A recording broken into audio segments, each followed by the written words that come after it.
Ei gente, tudo bom com vocês? Meu nome é Adalmo, esse é o Gira Trinco, esse é o 80º vídeo do canal e hoje eu vou falar sobre o livro Um Pé de Milho, do Rubem Braga, representante do Espírito Santo no Giro pelo Brasil. O Espírito Santo é o último estado da região sudeste que eu vou trazer aqui para o Giro pelo Brasil. É um dos únicos estados em que a cidade mais populosa não é a capital, e eu nem conhecia a cidade de Serra, lá do Espírito Santo, que é a mais populosa. E eu também não sabia que se você nasce lá, você pode ser capixaba ou espírito santense. Eu não conhecia esse nome, mas a gente vai falar de um espírito santense hoje. Nascido em 1913, em Cachoeiro de Itapemirim, Rubem Braga foi um dos maiores cronistas que o país já teve, se não o maior cronista, e ele alçou a crônica a um novo patamar no Brasil, um patamar que se perdeu um pouco, infelizmente, mas ele foi um grande escritor, alguém muito relevante no cenário nacional. E em sua biografia, ele é descrito como um cigano fazendeiro do ar, um título que eu achei muito bonito, mas hoje a gente não vai falar sobre a biografia dele, a gente vai falar sobre um outro livro, vamos falar sobre Um Pé de Milho. Publicado originalmente em 1948, essa edição aqui é da Global Editora, uma editora que eu gosto do trabalho dele com a literatura nacional, eu acho que eles têm uma pegada interessante. E esse livro aqui vai reunir crônicas publicadas em jornais e revistas diferentes entre 1933 e 1947. Pra ser muito honesto, eu tinha muito preconceito com essa capa, com esse título. Eu acho que Um Pé de Milho evoca imagens em mim muito específicas, de um tempo muito específico da minha vida ou de um cenário nacional, assim, uma coisa coletiva, mas eu acho que esse livro é muito mais do que isso e eu vou falar pra vocês por quê nos pontos-chave. Logo na primeira crônica, a gente vai ter uma quebra dessa expectativa que eu tinha, porque a gente vai ter a crônica que se chama Eu e Bebu na Hora Neutra da Madrugada. E quem que é Bebu? É o Beuzebu, é simplesmente o diabo. É uma conversa entre o Rubem Braga e o diabo. E isso estar na primeira crônica é muito legal, porque a gente já vê que ele vai incluir aspectos fantásticos, assim, coisas surreais na literatura dele, nas crônicas que normalmente são muito associadas ao dia a dia, ao cotidiano, coisas simples. Mas aqui ele vai colocar um outro toque nisso, e é uma conversa que é interessante. Eu já vi que tinha uma escrita muito boa, uma escrita realmente primorosa. Eu acho que esse adjetivo é muito forte, mas é realmente o adjetivo que eu quero usar, porque o Rubem Braga escrevia muito bem, ele sabia manipular a língua, assim, ele tinha Ai, que ódio, a quinta série saiu agora, mas ele realmente sabia usar as palavras, ele sabia como construir imagens, como evocar sentimentos, e eu vou falar um pouco mais sobre isso ainda.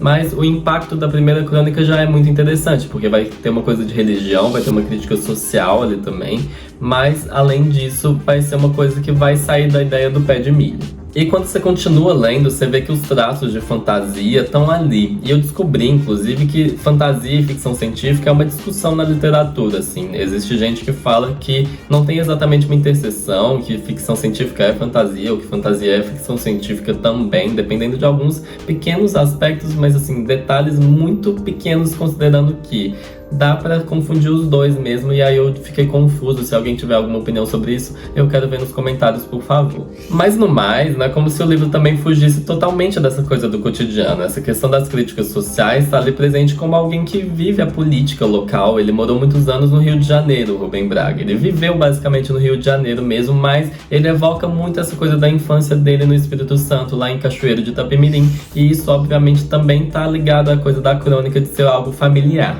Mas sobre essa questão das críticas sociais, do cotidiano, eu acho que a melhor crônica que ilustra isso tudo em conjunto, assim, é uma crônica que se chama Dia da Marinha, que é sobre pegar um ônibus lotado. É sobre a coisa mais banal que existe, talvez, no cotidiano da maioria dos brasileiros. É uma coisa que tá ali, mas que tem um plot twist, tem uma reviravolta, tem uma magia que acontece e que é muito simples também, não é nada muito absurdo, mas dá pra ver que o Rubem Braga, ele tem uma visão interessante do mundo, ele tem uma visão de alguém que sabe do que ele tá falando, alguém que vive aquele dia a dia e enxerga nele algumas possibilidades que não são fáceis de enxergar. Mas em relação a esse retorno à infância, às origens, a gente vai ter atrelado, obviamente, essa construção das imagens, dos sentimentos dessa época, mas eu acho que a imagem mais bem construída do livro, que pra mim mais me marcou, tá na crônica da praia, que é uma crônica que vai falar do mar. E ela vai descrever o mar como, é tão bonito assim, como músculos de um imenso animal. E eu acho isso muito poético, eu acho sonoramente muito bonito, mas mostra também como a escrita dele é bela e fácil, assim, não é nada difícil, não tem palavras muito difíceis, assim.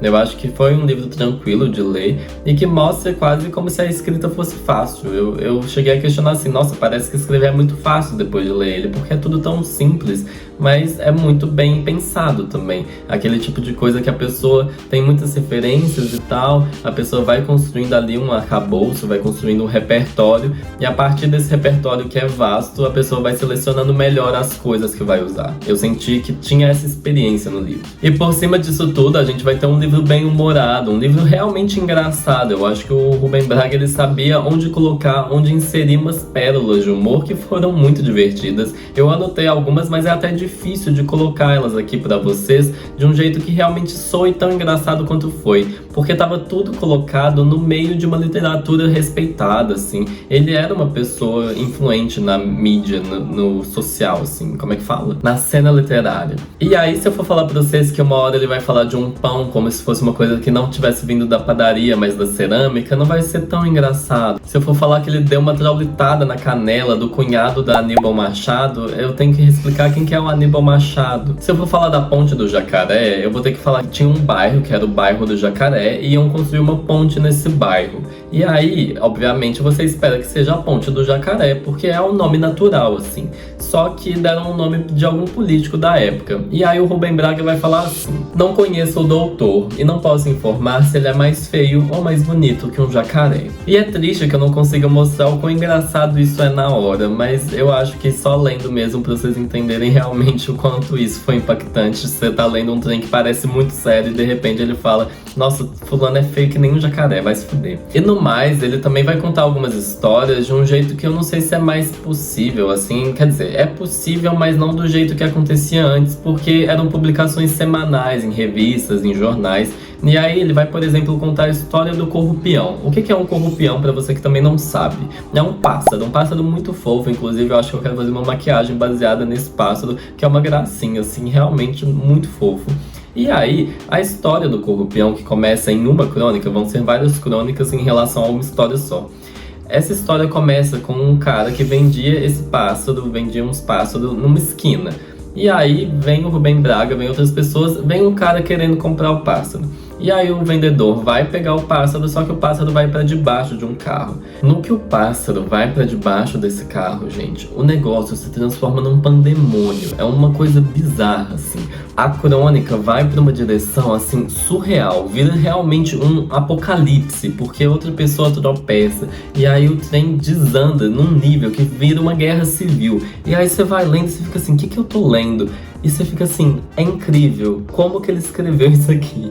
Eu me senti muito instigado. Pra quem assistiu aquele filme Bo Tem Medo, é um filme que eu inclusive gosto muito do início. Eu acho que ele vai se perdendo e fica horrível no final. Mas o início desse filme é muito apocalíptico também, é uma coisa muito bagunçada, é muito divertido assim, mas dá um desespero. E é a mesma coisa que eu senti nessa crônica, uma coisa muito instigante que você vai ficando assim, o que tá acontecendo? Meu Deus do céu, quase uma coisa tipo The Bear também, mas The Bear é outra pegada, na verdade. E o mais surreal é que essa história do corrupião vai levar a história do caminhão. A história do caminhão também vai ser várias crônicas que vão contando uma única história. E isso vai ter um aspecto surrealista muito forte e vai ser fantástico em vários sentidos. Nossa, o Rubem Braga escreveu muito bem, é muito legal. Eu fico imaginando a emoção de você acompanhar isso sendo publicado semanalmente na época. Eu queria ter vivido essa experiência, da vontade de ter essa ideia de como foi acompanhar isso ao vivo, assim. E no fim, eu acho que eu quero falar que o Rubem Braga é meio doido. E eu adoro isso. A Aventura em Casablanca vai ser uma crônica dele lá em Casablanca mesmo, lá no Marrocos, porque ele foi correspondente de guerra lá no Marrocos, tadinho dele, na Segunda Guerra Mundial. Sim, é esse nível de desespero que ele tava passando. E o que mais me surpreendeu é que a história que ele contou me lembra muito umas vivências que eu tenho, os meus casos, que meu primo fala que eu tenho que escrever uns contos porque as coisas que acontecem não são normais, assim, não é de Deus, assim, tem muitas camadas, tem muitos personagens, e era exatamente essa ideia, essa vibe que eu senti. Achei muito legal me identificar com esse aspecto do livro de um homem que, assim, nasceu em 1913 e tava lá em 1940, na porra do Marrocos, vivendo um trem muito doido. E eu diria que a única crítica que eu tenho a fazer ao Rubem Braga é o jeito que ele fala das mulheres. É misógino por ser misógino, sim, é uma coisa realmente preocupante, ele é preconceituoso. É difícil dizer, eu acho que tem algum nível de objetificação, mas o seguinte tipo de objetificação é um tipo muito perigoso. É o tipo do homem que vai ser muito cavalheiro, assim. Esse cavalheirismo que quer proteger a mulher, quer colocar ela como indefesa, ou como uma coisa a se admirar, assim. Tem uma nuance meio estranha nisso, assim. Tem um nível de desumanização e tal. Mas eu acho que dá pra perdoar também. Eu não acho que é tão forte assim, não acho que é tão desrespeitoso. Beira, tá na linha tênue, assim. Eu acho que tem umas horas que eu fico assim, Rubem Braga, mulheres são seres humanos em primeiro lugar. Eu acho que você tá falando como se elas fossem uma entidade meio estranha, assim. É tipo um endeusamento, mas que não tá normal ali. E aí fica essa coisa, assim, admiração versus objetificação, às vezes tem umas interseções estranhas. Mas, no mais, se você me perguntar se eu gostei desse livro, eu adorei, assim. Esse livro, realmente, eu recomendo e eu acho que, pra mim, virou a minha referência de crônica. Se eu um dia quiser escrever uma crônica, eu vou reler isso aqui antes pra entender a estrutura, pra entender ideias interessantes. Eu sei que existem outros livros dele mais famosos, mas isso aqui, pra mim, realmente é alguém que chegou num nível de crônica muito bom. É alguém que eu realmente aprendi a admirar, assim. É alguém que a literatura eu vejo como uma coisa que foi influente, que foi muito bem trabalhado. Um trabalho realmente muito bom. E eu, inclusive, apoio a volta das crônicas ao topo, assim, à fama, porque eu acredito que é um gênero literário que faz muito sentido atualmente. As pessoas estão obcecadas com identificação, histórias que são da realidade delas, que elas conseguem se ver nessas histórias,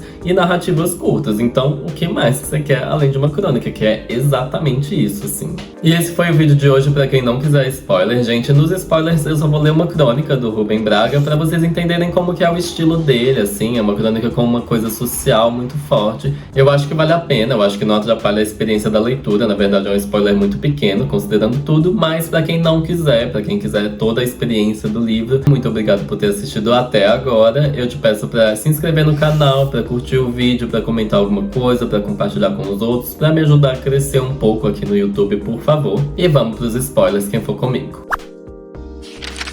Abre aspas, subúrbios. Um passeio pelos subúrbios da Central e da Leopoldina não é uma fina ideia de turismo. O turista querendo ver a pobreza deve ir a um morro, onde há muita miséria e muita doença, mas há horizonte. O horizonte não enche a barriga de ninguém, mas enche os olhos. Árvores, amplo céu, vista de cidade e às vezes de mar. Altura, vento. Muitos pintores nossos já fizeram quadros do morro, mas ao triste subúrbio, quem se arrisca? Ali a pobreza é toda feiura e limitação. Não me refiro aos centros suburbanos meio orgulhosos, com seus prédios importantes, bom comércio, movimento nas praças ajardinadas, mas aos densos subúrbios dos subúrbios. Ali a pobreza se achata na planície. O que a pobreza vê é a outra pobreza. No aperto incrível do trem, eu espiava, sob os ombros de um passageiro, a revista que ele ia lendo. Havia um artigo sobre Goya. A um solavanco, desviei os olhos e vi então uma cara horrenda de mulher ou menina. Uma cara que era um aleijão pavoroso e ridículo. Uma assombração de Goya marchava para Madureira. Logo depois, uma menina de 11 anos que não sabia falar. Um homem que tossia naquele aperto com uma tuberculose evidente e melancólica. Há certamente nos subúrbios pessoas normais e belas, mas na população geral o que sentimos é uma depressão física e também mental. As conversas são queixas irritadas, ou resenhas de males e dificuldades. E como são feias as casas e sujos os quintais. Há ruas inteiras que cheiram mal. Respira-se um ar de problemas. São problemas baratos, que ninguém resolve, que se cruzam com outros problemas.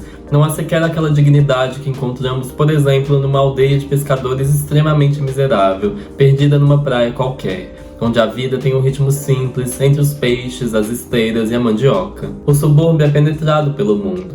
Ele ajuda a fazer funcionar o mundo e ao mesmo tempo é um lixo confuso de gente boa e ruim, de ambições mesquinhas e sonhos tortos. A vida sofre uma distorção, perde seu sentido mais simples. Na aldeia da Pacalucagem o sol nasce, o sol morre. Aqui o trem sai e o trem chega, atrasado. Há uma tristeza mesquinha, nem a desgraça é límpida. Nesses subúrbios tão juntos do centro do Rio, sentimos essa imagem do povo do Brasil. Somos um país de vida pobre e quase sempre feia. A má-fé penetrou a religião, a política, a família, a escola, a economia, o amor. Como se vive de má-fé? Por favor, não falem demasiado em nossas tradições, em nossas instituições. Umas são rotinas, outras são arranjos. Em toda parte.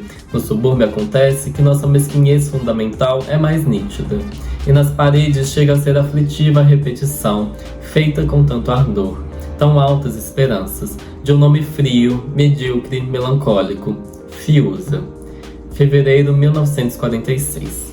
Pra quem não sabe, eu também não sabia, eu tive que pesquisar. Fiuza é basicamente o nome de família influente lá no Rio, que eu entendi que era ou da política, ou da engenharia, ou dos dois, assim. E o relevante não é esse nome, obviamente, né? Aqui em BH a gente tem outros nomes de famílias relevantes que estão em todo lugar e que a gente sabe que são basicamente o problema. Vamos para a conclusão.